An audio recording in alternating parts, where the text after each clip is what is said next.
नमस्कार साथियों, मैं आपका दोस्त विभोर मोतला एक बार फिर से स्वागत करता हूं एक करंट अफेयर की नई क्लास में, जिसमें हम पढ़ेंगे 10 क्वेश्चन को, उनसे जुड़े स्टैटिस्टिक्स जी के तथा पिछले महीनों में जो बीत गया उसके करंट अफेयर को। तो दोस्तों शुरू करते हैं अपनी आज की क्लास को एक मोटिवेशन कोटेशन के साथ। तो आज का मोटिवेशन कोटेशन है कि संघर्ष ही जीवन का सार है, इसके बिना कोई सफलता नहीं मिलती। तो दोस्तों वैसे तो जिंदगी के हर क्षेत्र में संघर्ष जरूरी है, संघर्ष ही हमें निखारता है, लेकिन विद्यार्थी जीवन में इसका अलग महत्व है। हमें दिन प्रतिदिन संघर्ष करते रहना है और तब हम अपनी सफलता को प्राप्त करेंगे। तो चलिए शुरू करते हैं आज की क्लास को और देखते हैं पहला क्वेश्चन। तो आज का पहला क्वेश्चन है, हाल ही में निकारागुआ WTO के मत्स्य पालन सब्सिडी समझौते को स्वीकार करने वाला कौन सा सदस्य बना है। मतलब ये कौन सा सदस्य बन चुका है। तो ये 101वें नंबर का सदस्य बना है। तो ये समझौता किसके लिए है, तो जैसे इसमें लिखा है सब्सिडी समझौता किसके लिए, मत्स्य पालन के लिए सब्सिडी समझौते को स्वीकार करने वाला 101वां देश बना है। कौन सा देश बना है, 101वां देश। तो निकारागुआ ये कहाँ का है देश है, तो ये सेंट्रल अमेरिका यानी सेंट्रल अमेरिकी देश है। जैसे कि हम जानते हैं अमेरिका दो भागों में बटा हुआ है, ये उसका ऊपर वाला हिस्सा जिसको हम USA और कनाडा के रूप में जानते हैं, और इसका नीचे वाला हिस्सा जो दक्षिण साउथ अमेरिका के नाम से जाना जाता है। तो यहाँ पर कुछ देश पड़ते हैं कैरेबियाई देश, उनमें से एक देश है निकारागुआ। तो निकारागुआ देश जो सेंट्रल अमेरिकी देश है। निकारागुआ की राजधानी मानागुआ इसकी राजधानी हो गई। तो इसने इस पे मत्स्य पालन सब्सिडी समझौते पर हस्ताक्षर किए हैं और इसे स्वीकार करने वाला ये 101वां देश बन गया है।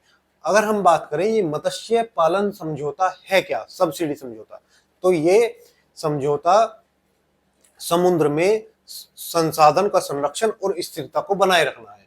इस समझौते का उद्देश्य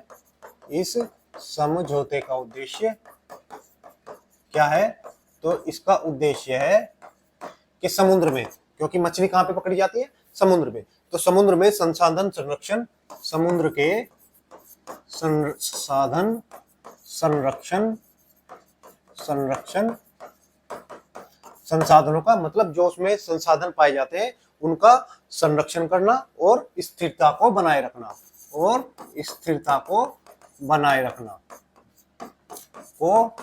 रखना, ये इसका उद्देश्य हो गया, बनाए रखना।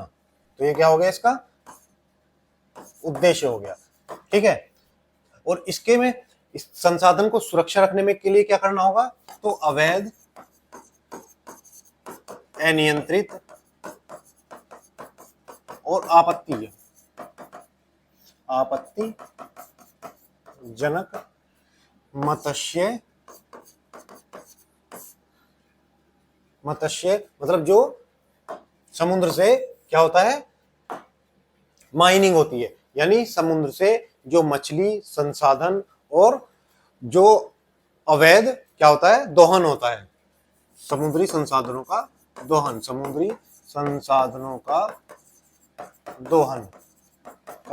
दोहन इसको रोकना, ये इसका उद्देश्य हो गया। अब ये समझौता जो हुआ था वो 2021 में हुआ था, मतलब 2022 में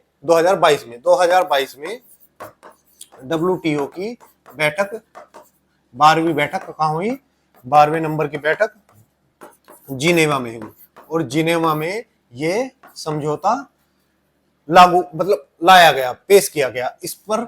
और इसमें एक शर्त थी कि ये समझौता तब लागू होगा जब 111 देश इस पर सहमति जारी करेंगे या इसको स्वीकार कर लेंगे, तो ये समझौता तब लागू होगा। तो जो ये निकारागुआ है ये इसे स्वीकार करने वाला 101वां देश बना है। अगर बात करें हम WTO यानी विश्व व्यापार संगठन, और इसकी जो स्थापना हुई थी वो 1994 1945 में हुई थी। दरअसल 1947 में एक संगठन बना जिसको हम गेट के नाम से जानते हैं, जिसका नाम क्या था, GATT। ठीक है, तो ये एक संगठन बना, लेकिन ये संगठन विफल रहा। तो इस संगठन के बाद 1 जनवरी 1995 को कब 1 जनवरी 1995 को विश्व व्यापार संगठन की स्थापना की गई। अगर इसका मुख्यालय की बात करें तो कहां पर है, जिनेवा में, स्विट्जरलैंड में इसका मुख्यालय है। और इसकी हेड, जो इसकी वर्तमान अध्यक्ष हैं, वो कौन है, तो नागोजी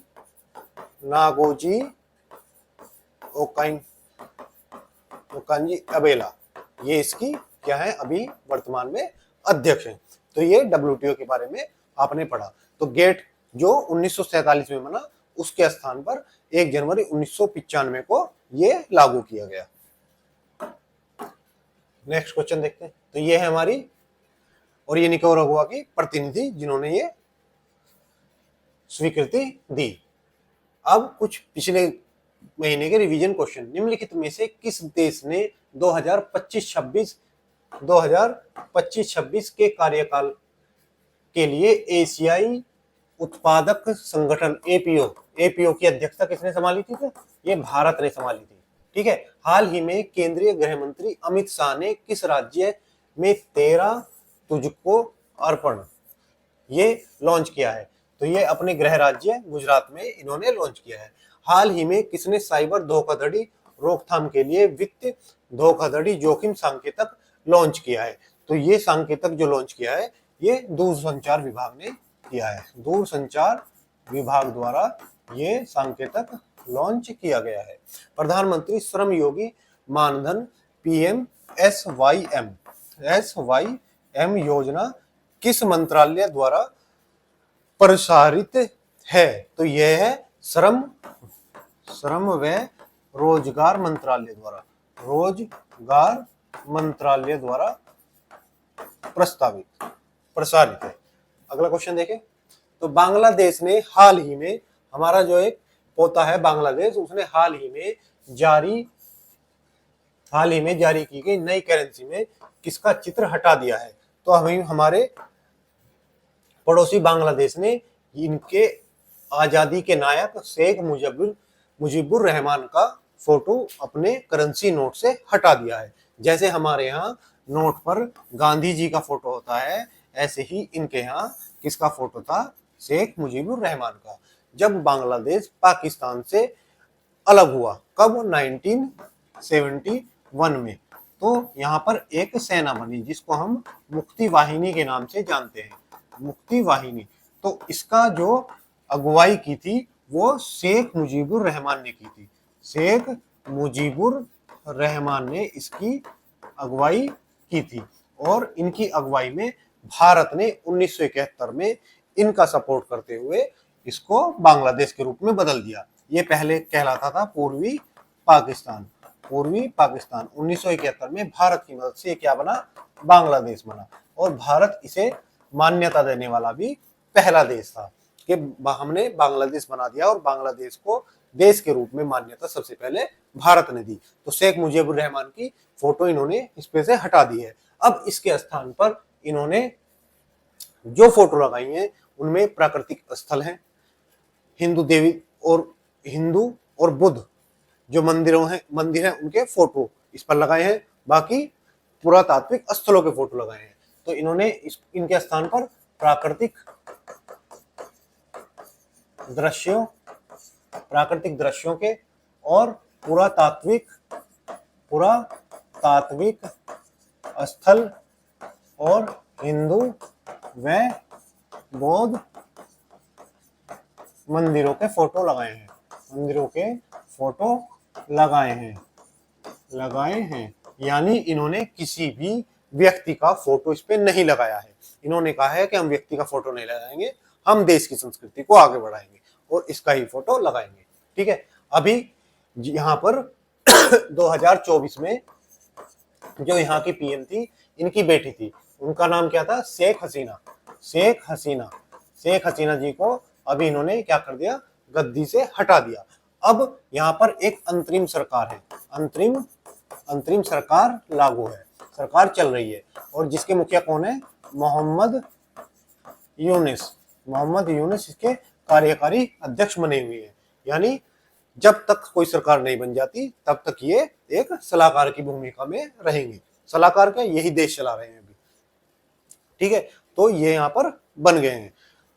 तो इन्होंने अभी क्या किया है, जितने भी 1971 में पाकिस्तान से अलग होने के जितने भी सबूत थे उनको ये धीरे धीरे मिटा रहे हैं। यानी ये एक पाकिस्तानी समर्थक व्यक्ति हैं और ये क्या कर रहे हैं, धीरे धीरे उन सब चीजों को हटा रहे हैं जो 1971 के युद्ध और इनकी क्रांति से जुड़ी हुई है। जहां से बांग्लादेश अस्तित्व में आया उस अस्तित्व की निशानियों को ये मिटाते जा रहे हैं। अब बात करें हम बांग्लादेश की, तो बांग्लादेश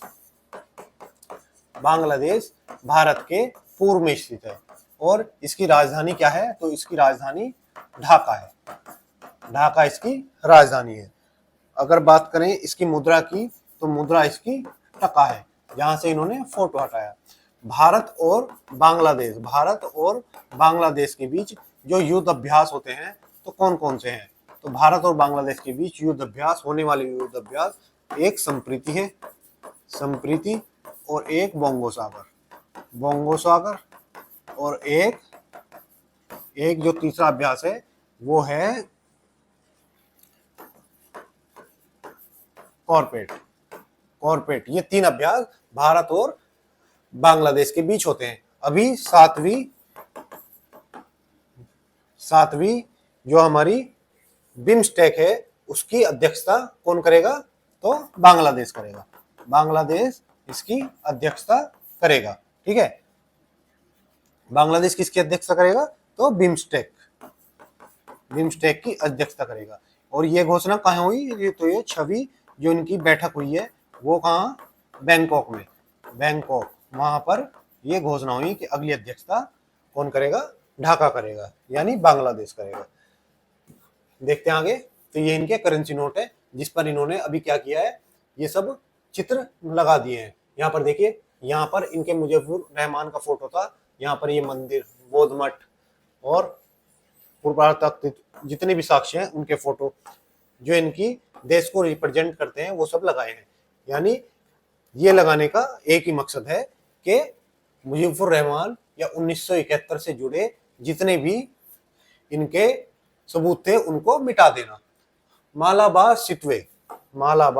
सितवे जो समाचारों में देखा गया भारत के किस क्षेत्र में स्थानिक है, तो ये हमारा पश्चिमी घाट कहाँ है, भारत के पश्चिम में। अगर भारत का मैप हम देखें तो भारत का मैप ऐसे बनता है, ठीक है, ऐसे भारत का मैप बनेगा और यहाँ पे ऐसे।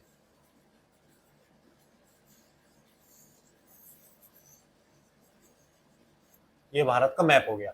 तो ये जो वाला घाट है, ये यहाँ पर महाराष्ट्र, कर्नाटक, केरल, गोवा ये सारे राज्य आते हैं। तो ये वाला क्या है, पश्चिमी घाट। ये वाला हिस्सा हमारा पश्चिमी घाट कहलाता है और ये वाला हिस्सा हमारा पूर्वी घाट कहलाता है, ठीक है। तो पश्चिमी घाट में ये पाए गए हैं। ग्रामीण नवाचार और स्थायी समाधानों को आगे बढ़ाने हेतु रूट स्मार्ट विलेज सेंटर का उद्घाटन किसने किया है, तो इसका उद्घाटन कहाँ पे किया है, इसका उद्घाटन अजय सूद जी ने किया है। अजय सूद ये क्या है, हमारे प्रधान वैज्ञानिक सलाहकार हैं। पूर्वोत्तर एकता महोत्सव 2025 का आयोजन कहाँ किया गया है, तो इसका आयोजन नई दिल्ली में किया गया है। नई दिल्ली में इसका आयोजन किया गया है। अगर बात करें तो भारत का पहला स्वदेशी संचालित जैव चिकित्सा अवशिष्ट उपचार संयंत्र किस शहर में शुरू किया है, तो ये भी कहां पर, नई दिल्ली में शुरू किया गया है। अगला क्वेश्चन देखें, क्वेश्चन नंबर 3, भारत में अगली जनगणना किस वर्ष आयोजित की जाएगी, यानी जो भारत में अगली जनगणना होनी है, यानी जो ड्यू है वो कब की जाएगी, तो भारत में अगली जनगणना 2027 में की जाएगी, 27 में की जाएगी, क्योंकि 2021 में जनगणना होनी थी जो कोविड-19 के कारण नहीं हो पाई। अब ये कब होगी, तो ये 2027 में जनगणना कराई जाएगी, 16 वर्ष बाद। कब हो रही है, तो 16 वर्ष बाद ये जनगणना हो रही है। 16 वर्ष बाद। पिछली बार कब हुई थी? 2011 में 15वीं जनगणना हुई थी। अभी 2021 में 2027 में 16वीं जनगणना होगी। ठीक है, ये घोषणा किसने की है? तो गृह मंत्रालय ने ये घोषणा की है कि हम 16वीं जनगणना कराने जा रहे हैं। तो अभी कब होने वाली है? अभी 27 में 1 मार्च, अगर पूरी तारीख याद रखो तो 1 मार्च 2027 से ये घोषणा चालू होगी और ये 2 चरणों में होगी। 2 चरणों में। पहले चरण में ये जहां घरों की क्या हो गई? घरों की, और दूसरे चरण में व्यक्तियों की गणना की जाएगी। अगर बात करें तो इसमें भी इसको 2 हिस्सों में बांटा है। एक हिमालयी प्रदेश जैसे लद्दाख, जम्मू कश्मीर, हिमाचल, उत्तराखंड, इन राज्यों में जो जनगणना की जाएगी वो 16 जून 2000 नहीं, जो जनगणना की जाएगी वो कब की जाएगी? तो 1 मार्च 2027, लद्दाख इसमें 1 अक्टूबर 2016 से 1 अक्टूबर 2026 से ये की जाएगी। और बाकी राज्यों में, भारत के बाकी राज्यों में कब की जाएगी? तो बाकी राज्यों में ये 1 मार्च 2027 से की जाएगी। ठीक है, तो ये घोषणा कब की गई? तो ये घोषणा की गई है कि ये जनगणना शुरू होगी और इसके लिए जनगणना अधिनियम 1948 की धारा 3 के तहत ये जनगणना की जाएगी। अगर बात करें भारत में जनगणना के इतिहास की, तो अगर भारत में जनगणना के इतिहास की बात करें तो भारत में सर्वप्रथम पहली जनगणना 1871 में लॉर्ड मेयो द्वारा कराई गई, लेकिन ये वैज्ञानिक आधारित जनगणना नहीं थी। इसलिए 1881 से पहली लॉर्ड रिपिन द्वारा पहली जनगणना कराई गई। वर्तमान में कौन सी है? तो 2027 में जो जनगणना होगी वो 16वें क्रम की होगी। ठीक है, तो 16वें क्रम की जनगणना होगी। इस बार जो जनगणना होने वाली है उसमें जाति आधारित जनगणना होगी। जाति आधारित यानी इसमें जातियों की गणना भी की जाएगी। ठीक है, जातियों की गणना भी की जाएगी। जाति आधारित गणना भारत में क्या पहले हो चुकी है? तो आजादी के बाद ऐसी जनगणना आज तक नहीं हुई है। हाँ, आजादी से पहले ऐसी जनगणना हुआ करती थी। जब हमारे यहाँ पर जनगणना शुरू हुई 1881 में, तो तब से जाति आधारित जनगणना होती थी जो 1931 तक लगातार चलती रही। 1931 के बाद 1941 तब आया, तो ये जनगणना तो जाति आधारित जनगणना तो थी, लेकिन इसके आंकड़े जारी नहीं किए गए। फिर जब 1951 में हमारी देश आजाद हो गया और आजादी के बाद पहली गणना की गई, तो उस समय की कैबिनेट जिसमें जवाहरलाल नेहरू, अंबेडकर और सरदार पटेल जैसे महान नेता थे, उन्होंने ये निश्चय किया कि जाति आधारित जनगणना क्या होगी? देश को बांटने वाली होगी, इसलिए इसको खत्म कर दिया गया। अब दोबारा से ये जनगणना शुरू की गई है। कैसी? जो जाति आधारित जनगणना होगी। ठीक है, जो जाति आधारित जनगणना होगी। आगे देखें तो ये हमारी सेंसस होने वाला है। Question, artificial intelligence AI action summit 2025 की मेजबानी कौन सा देश करेगा? तो इसकी मेजबानी किसने की है? फ्रांस ने की है। किसने? फ्रांस के पेरिस में ये क्या हुआ है? आयोजन हुआ है। ये कौन सी है? तीसरे क्रम की है, तीसरी। तो पहली कब हुई? तो पहली जो हुई थी इसकी फर्स्ट, वो बेलेचले में हुई थी। बेलेचले जो कहाँ पर है? यूके में। दूसरी जो हुई है सेकंड इसकी, वो साउथ कोरिया साउथ कोरिया की राजधानी सियोल में हुई है। सियोल में इसका आयोजन हुआ है। ठीक है। किस मंत्रालय ने राष्ट्रीय नदी यातायात और नेविगेशन प्रणाली एनसीआरटी शुरू की? तो ये हमारे जहाज रानी मंत्रालय, जिसके मंत्री कौन है? सर्बानंद सोनोवाल हैं, तो उन्होंने जारी की। राष्ट्रीय युवा दिवस, तो राष्ट्रीय युवा दिवस कब मनाया जाता है? 12 जनवरी को मनाया जाता है। और स्वामी विवेकानंद जी के जन्म दिवस पर मनाया जाता है। प्रोजेक्ट वीर गाथा 4.0 किस मंत्रालय द्वारा शुरू किया गया? तो वीर गाथा शिक्षा मंत्रालय प्लस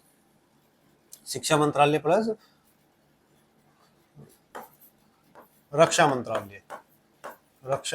मंत्रालय, दोनों, शिक्षा और रक्षा दोनों से जुड़ा हुआ ये कार्यक्रम है।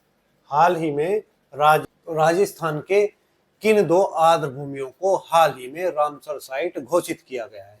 तो यहाँ की 2 साइटों को, एक खीचन साइट है, एक मेनार, खीचन और मेनार साइटों को अभी इसमें शामिल किया गया है। ये जो खीचन साइट है ये फलोदी में के पास है, फलोदी। और ये मोनार साइट क्या पे है? उदयपुर में स्थित है। इन दोनों को रामसर आर्द्र भूमि साइट में शामिल किया गया है। इन साइटों के साथ भारत में कुल रामसर साइटों की संख्या कितनी हो गई है? तो 91 हो गई है। और 91 में भी जो सर्वाधिक वो कहां पर है? वो तमिलनाडु में। और दूसरा नंबर यूपी का आता है। तमिलनाडु में 21 है, यूपी में 10 साइटें हैं। अगर बात करें रामसर की, तो रामसर साइट ये किसके लिए है? तो ये आर्द्र भूमि संरक्षण के लिए है। ठीक है। आर्द्र भूमि क्या होती है? ऐसी भूमि, दलदली भूमि, जहां जैव विविधता प्रचुर मात्रा में पाई जाती है। उस जैव विविधता को बनाए रखने के लिए इन आर्द्र भूमियों का संरक्षण किया जाता है। वैसी भूमि जहां पानी भी है और जमीन भी है, यानी दलदली चीज है, तो वहां पर वह जैव विविधता ज्यादा होती है। तो उसको संरक्षित करने के लिए एक सम्मेलन हुआ, जो सम्मेलन 1971 में ईरान के रामसर में हुआ। रामसर ये कहां पर है? तो ये 2 नदियों के बीच है। टिग्रिस और यूफ्रेटस के बीच ये रामसर स्थल है।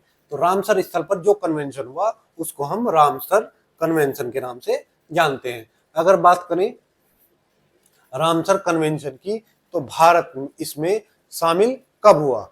तो भारत इसमें जो शामिल हुआ वो 1982 में। इसमें भारत 1982 में शामिल हुआ। भारत में जो वर्तमान में साइटों की संख्या इन 2 साइटों के बाद 91 हो चुकी है। और इसमें से जो सबसे पहली साइट थी वो थी हमारी चिल्का लेक। इसमें शामिल होने वाली सबसे पहली जो साइट चिल्का लेक झील उड़ीसा की है। उड़ीसा चिल्का झील है, जो भारत की एक कैसी है? लगून झील है। तो इसको रामसर कन्वेंशन के तहत रामसर साइटों की सूची में डाला गया है। रामसर साइट जो आर्द्र भूमि संरक्षण के लिए बनाई जाती है। ठीक है। तो ये हमारे इससे सारे जुड़े हुए सवाल हो गए। आगे देखें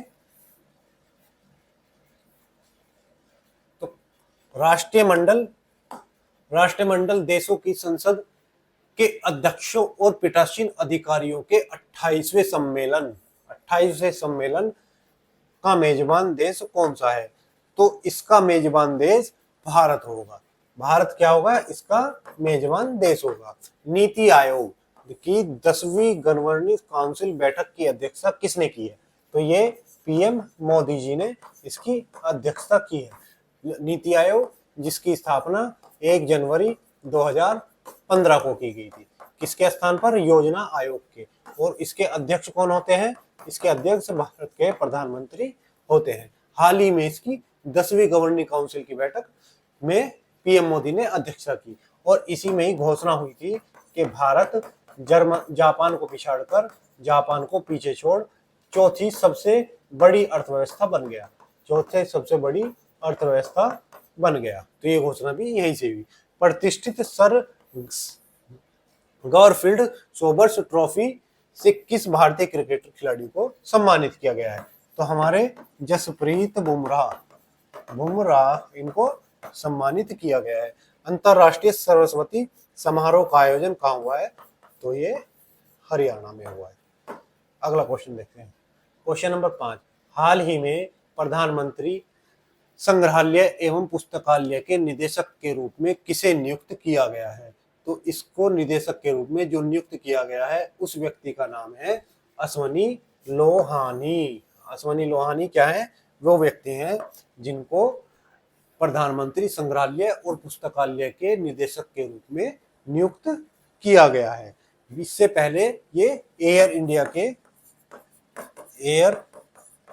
के एमडी रह चुके हैं, सो सीईओ रह चुके हैं। एयर इंडिया के सीईओ ये पहले रह चुके हैं। उसके बाद ये रेलवे बोर्ड के पूर्व अध्यक्ष भी रह चुके हैं। रेलवे बोर्ड के पूर्व अध्यक्ष भी रह चुके हैं। ठीक है, तो ये अभी क्या करेंगे? प्रधानमंत्री संग्रहालय और पुस्तकालय के निदेशक की जिम्मेदारी संभालेंगे। इसकी घोषणा किसने की है? तो कैबिनेट, भारत सरकार की कैबिनेट ने ये घोषणा की है कि ये हमारे अगले इस पद पर नियुक्त होंगे और इनका जो कार्यकाल होगा तो इनका कार्यकाल 3 वर्ष इनका कार्यकाल होगा। तो ये आप देख सकते हैं इनकी फोटो। ठीक है, आगे नई दिल्ली में इंडियन रैंसो द मोदी डेकेड पुस्तक का विमोचन किसने किया?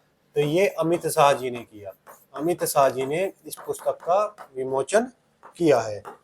भारत पर्व 2025 महोत्सव का आयोजन कहाँ किया गया? तो भारत जो पर्व है इसका आयोजन दिल्ली में किया गया। कहाँ पर? दिल्ली में। हाल ही में किस देश ने पहला हिंदी प्रमाण पत्र पाठ्यक्रम शुरू किया है? तो ये किसने किया है? ये हमारे पड़ोसी देश श्रीलंका ने किया है। श्रीलंका को बहुत पैसा दिया है तो कुछ ना कुछ तो करेगा ही हमारे लिए, तो उसने ये पाठ्यक्रम शुरू कर दिया है। तो हाल ही में इनग्राम माइक्रो ने किसे ग्लोबल प्लेटफॉर्म के ग्रुप के अध्यक्ष नियुक्त किया है? तो माइक्रो ने जो अध्यक्ष नियुक्त किया है वो है संजीव साहू को नियुक्त किया गया है। अगला क्वेश्चन देखते हैं, क्वेश्चन नंबर 6, हाल ही में नोमुरा ने वित्त वर्ष 2025-26 के लिए भारत जीडीपी वृद्धि दर का अनुमान कितना लगाया है? तो इन्होंने 6.2 का अनुमान लगाया है। इन्होंने कहा है कि भारत की जो जीडीपी है, जीडीपी क्या होती है? तो जीडीपी जो है वो किसी देश, ये मान लो कोई देश है, ये देश की सीमा हो गई, तो देश की सीमाओं के भीतर एक वर्ष में कुल सेवा और वस्तु का उत्पादन क्या कहलाता है? उस देश की जीडीपी कहलाती है। यानी एक देश की सीमाओं के अंदर जो देश कितनी सेवाएं उसने एक साल में और कितनी वस्तुओं का उत्पादन किया वो उसकी जीडीपी कहलाती है। ठीक है, तो ये उसकी जीडीपी हो गई। अगर बात करें कि भारत की जीडीपी आगे वर्ष में कितनी रखी है इन्होंने? 6.2%, जो पिछले वर्ष की तुलना में कम है। पिछले वर्ष की तुलना में इन्होंने 6.5 का अनुमान लगाया था। तो इस बार जो अनुमान है वो कितना है? इस बार जो अनुमान है वो 6.2 इन्होंने लगाया है। आगे बात करते हैं, अगला क्वेश्चन देखते हैं। ये जापान की संस्था है, ये ध्यान रखिएगा। कहाँ की संस्था है? तो जापान की। 14वें एशियाई मत्स्य पालन और जलीय कृषि फोरम का आयोजन कहाँ किया गया है? तो ये आयोजन भी दिल्ली में किया गया है। कहाँ पे किया है? दिल्ली में इसका आयोजन किया गया है। एटीडीसी और एसईसीएल ने छत्तीसगढ़ और किस राज्य के 400 बेरोजगार युवाओं को सशक्त बनाने के लिए समझौते ज्ञापन पर हस्ताक्षर किए हैं? तो इसके लिए जो हस्ताक्षर किए हैं वो छत्तीसगढ़ ने मध्य प्रदेश एमपी के साथ किए हैं। नई दिल्ली में अखिल भारतीय फोरेंसिक विज्ञान शिखर सम्मेलन का उद्घाटन किसने किया है?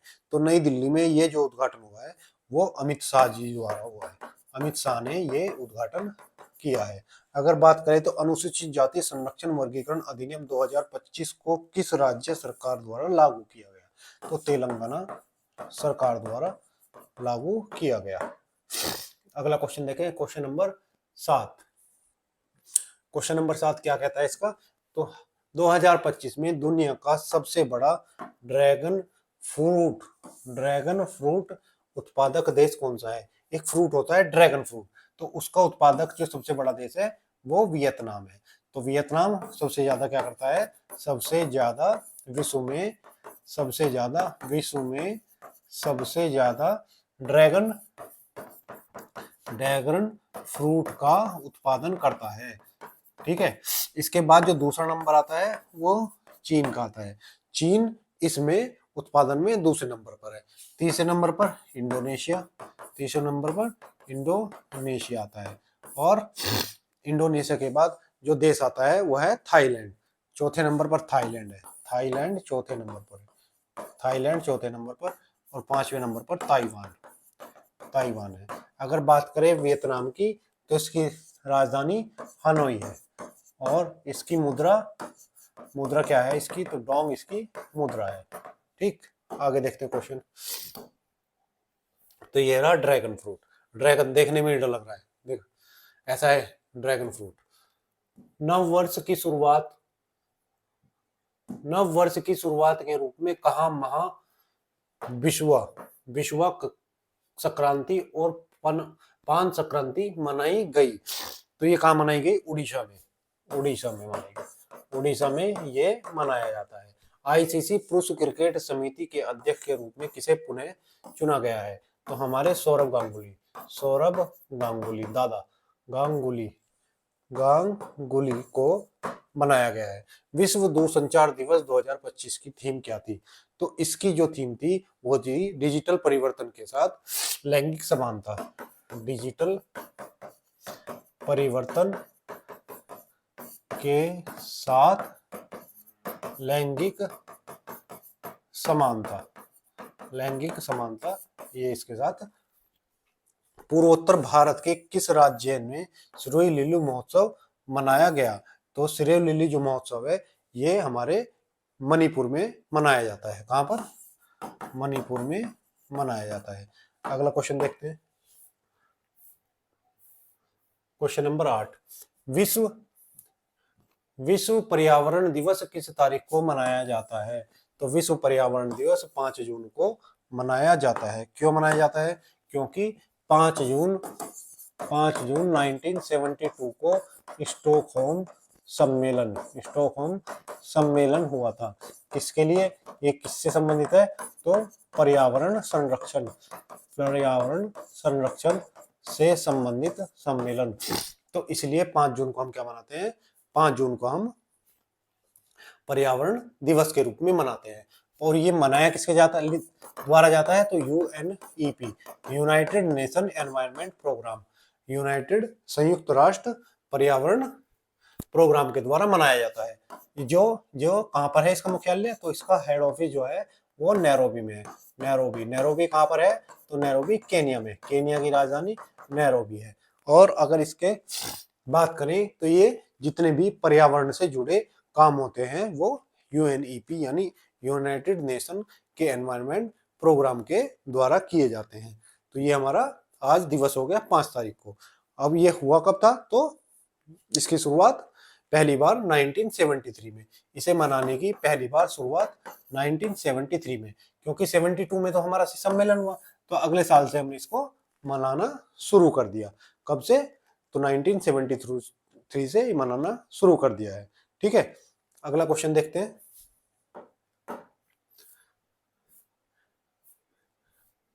हाल ही में मलानी फोनेस्का का 78 वर्ष की उम्र में निधन हो गया। ये कौन थी? तो ये क्या है? अभिनेत्री यानी एक्ट्रेस है, अभिनेत्री है। तो अभिनेत्री का क्या हो गया है? अभी निधन हो गया। एशिया एथलेटिक्स चैंपियनशिप 2025 का आयोजन कहाँ किया गया है? तो एशिया एथलेटिक्स का दक्षिण कोरिया में। कहां पर? दक्षिण कोरिया में इसका उद्घाटन किया गया है। शेर पूंछ वाला मेकांग मुख के रूप में क्षेत्र में पाया गया, ये कहां पर है? तो ये पश्चिमी घाट में, पश्चिमी घाट में ये बंदर पाया जाता है। ठीक है। प्रधानमंत्री राष्ट्रीय बाल पुरस्कार 2025 किस मंत्रालय द्वारा दिया गया? तो प्रधानमंत्री राष्ट्रीय बाल पुरस्कार जो किस मंत्रालय द्वारा दिया गया? तो ये महिला और बाल विकास मंत्रालय द्वारा, बाल विकास मंत्रालय द्वारा दिया जाता है। क्वेश्चन नंबर 9, हाल ही में राजीव गांधी वन संवर्धन योजना का शुभारंभ कब और कहां हुआ है? तो ये जो शुभारंभ हुआ है 2 जून 2025 को हमीरपुर में हुआ है। हमीरपुर कहां पर है? हिमाचल प्रदेश। हमीरपुर किसका जिला है? तो हिमाचल प्रदेश का जिला है। तो हमीरपुर से इसका उद्घाटन किया गया है। उद्देश्य क्या है इसका? क्षतिग्रस्त और बंजर भूमि पर फलदार पौधे लगाना। तो इसका उद्देश्य क्या है? क्षतिग्रस्त और बंजर भूमि को उपजाऊ भूमि में बदलना, ये इसका उद्देश्य होगा। ये इसका उद्देश्य होगा। तो आगे क्वेश्चन देखते हैं, किस वर्ष तक भारत का लक्ष्य 100 गीगावाट परमाणु ऊर्जा का लक्ष्य हासिल करना है? तो जो भारत का लक्ष्य है वो जो विकसित भारत का लक्ष्य है वही है 2047 केंद्रीय मंत्री मनोहर लाल ने 9 मई 2025 को कहां आयोजित ब्रिक्स देशों की ऊर्जा मंत्रियों की बैठक में भाग लिया? तो ब्रिक्स देशों की जो बैठक है वो अभी ब्राजील में चल रही है। तो ब्राजील में ही इन्होंने इसमें भाग लिया। तो हाल ही में राष्ट्र के वीर को सम्मानित करने के लिए संस्कृति मंत्रालय ने कौन सी पहल शुरू की है? तो ये जो पहल है एक देश एक धड़कन। कौन सी पहल है? एक देश और एक धड़कन, ये पहल है। ठीक है, एक देश एक धड़कन पहल। हाल ही में किस तारीख को वैश्विक सुलभता जागरूकता दिवस मनाया गया? तो ये जो है 18 मई को मनाया गया। 18 मई को ये दिवस मनाया गया। आगे देखें क्वेश्चन नंबर 10, हाल ही में भारत को किस अंतरराष्ट्रीय संस्था के अध्यक्षता 2025-28 के लिए मिली है? तो IAIAS कब तक के लिए? 2025 से, और 2025 से कब तक? तो 2025 से और 2028 तक ये इस काल में भारत इसका अध्यक्ष रहेगा। IAS क्या है? तो ये अंतरराष्ट्रीय प्रशासनिक विज्ञान संस्थान है। IAS क्या है? तो अंतरराष्ट्रीय प्रशिक्षण विज्ञान संस्थान है। क्या है? विज्ञान संस्थान है। तो इसकी अध्यक्षता भारत करेगा। भारत में बात करें तो भारत में जो मंत्रालय है कौन सा? तो भारत में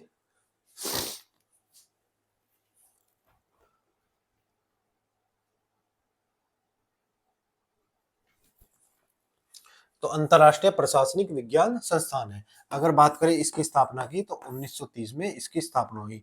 भारत को अध्यक्षता के लिए 82 वोट 141 वोट में से मिले, यानी 60 से के प्लस इनको वोट मिले हैं। तो इसकी अध्यक्षता अभी अगले कई सालों के लिए भारत ही करेगा।